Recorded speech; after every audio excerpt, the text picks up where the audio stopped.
fastest show in sports. Hallelujah. All is right with the college football world. In one masterful stroke, everything is now as it should be.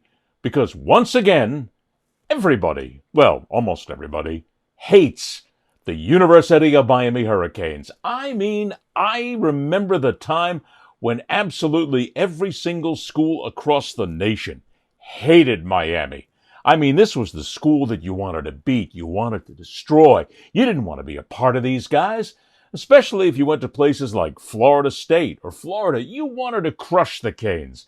And when the Canes won a national championship, or even if they were in the conversation, it was palpable to just feel people who were just seething to the point of wanting to hate life because the Canes are in it again.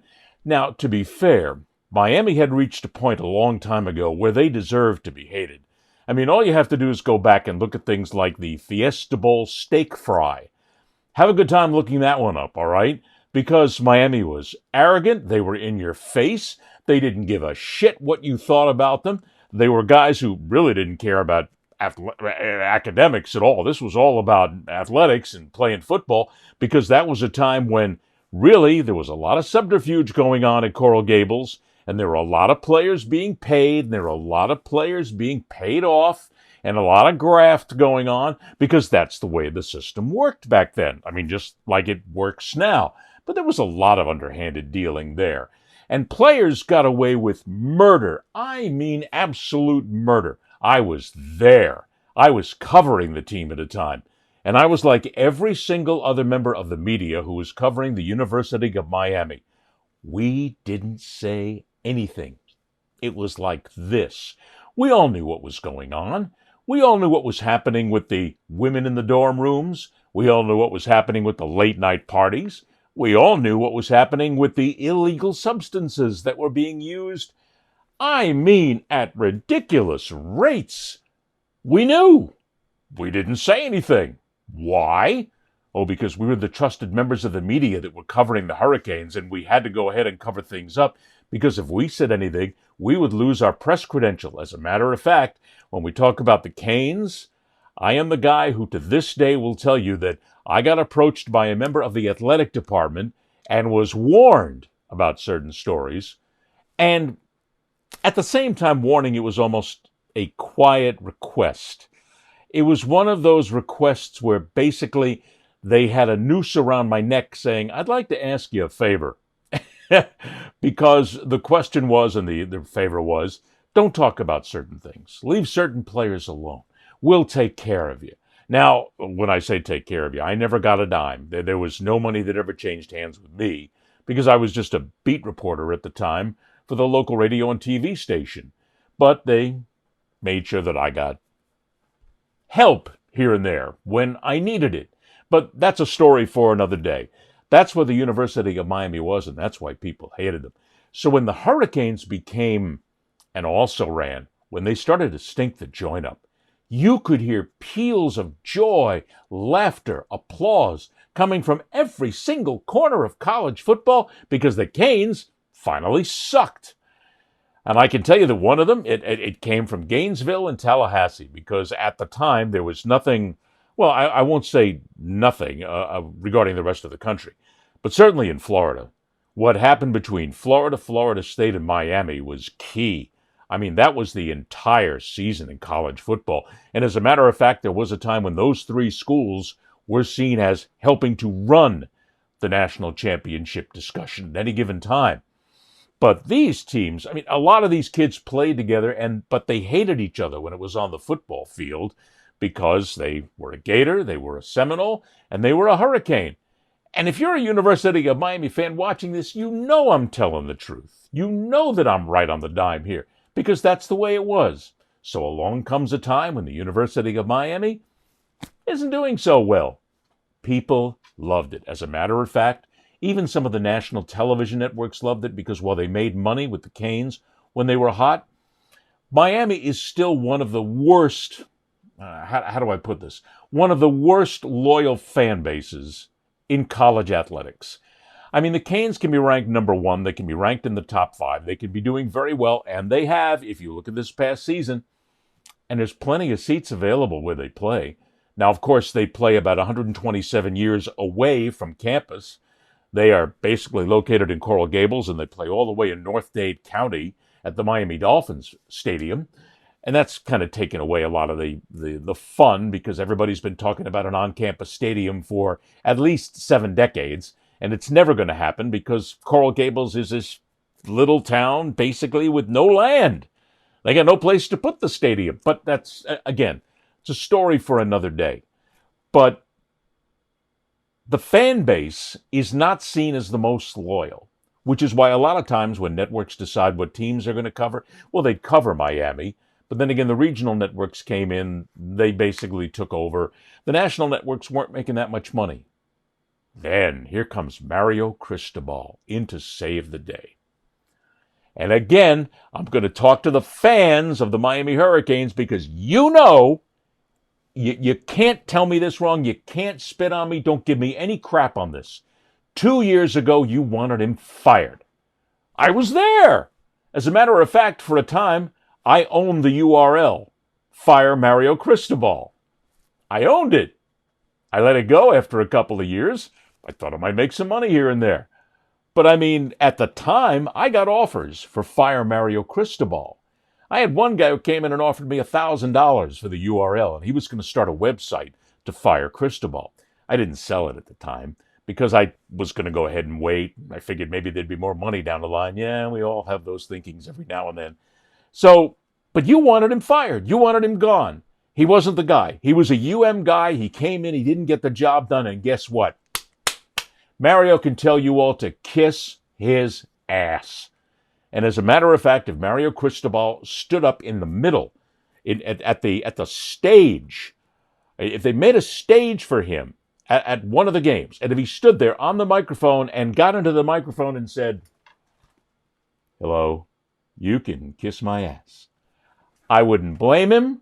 I would actually applaud him, because so many people wanted his job. Now what has he done? He has put Miami on the cusp of a shot at another national championship, something the Canes haven't been able to talk about for 2 decades.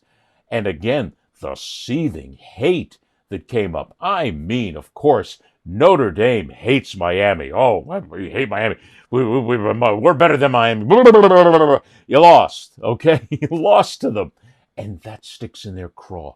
That will stick in the craw of Notre Dame for years to come, that they lost to the Hurricanes. Now, of course, they hate Alabama, does Notre Dame, but Florida still hates Miami. Florida State still hates Miami. Everybody else hates Miami now, because it's still, they're the rebels. They're the guys nobody likes. They're the guys that everybody believes gets away with everything, and maybe sometimes they still do. But I got to tell you something. The difference is, this is a hell of a football team. They have their problems. They have their issues. But how the hell are you going to question anything after they beat Ohio State? I still love going over social media here in the last week or so and watching what was the old social media posts going, "Oh, Miami's never going to beat Ohio State. You guys, you're finally going to be brought back to earth." And everybody's bringing it back up saying, "Didn't really age well, did it here, Spunky?" No, it didn't. They beat Ohio State. End of story. Now they got a chance to beat Ole Miss, and then they got a chance to go to the national championship. It is exactly what college football needs. College football needs a bad guy. I mean, more than any other sport. Every sport has got them, if you think about it. If you go off the top of your head and think about the major sports and think about who the bad guys are, the ones that everybody hates. Of course, in the NFL, it's still the Oakland, Los Angeles, Las Vegas Raiders. I mean, in baseball, certainly people hate the New York Yankees. In hockey, they still hate, for whatever reason, the Montreal Canadiens, although anymore it's going to the Florida Panthers. And in the NBA, who do they hate? Well, maybe the New York Knicks, maybe the Miami Heat, who knows? But Miami is the college football bad guy. This is fun. I have no stake in the game here, okay? Doesn't make a difference to me if Miami wins or loses. It really doesn't. I'm not one of these nut job fans. When I was covering the Canes, we had to be fans of Miami. We were taught to hate the Gators and taught to hate the Seminoles because we were the Hurricanes. And you don't become a fan, but you kind of do when you're covering a team. Because back then, I can tell you that a lot of the print guys who claim to be, I'm completely unbiased. Bullshit. You were fans too, because the more Miami won, the more work you got, the more bylines you got, the more airtime you got on television and radio. We all loved the Canes at that time because we were all making money off the Canes. We were all having fun going to the bowl games. But now, Miami comes back, and I want them. I want them to be hated. If you're a Miami fan, you right now should be reveling in the possibility that you are the single most hated team in America. Sure, for a long time it was Alabama, but Alabama's out. They're gone. Who else could it have been in college football who you really hated when you think about it? Alabama comes right to mind. Ohio State, certainly. Michigan, certainly.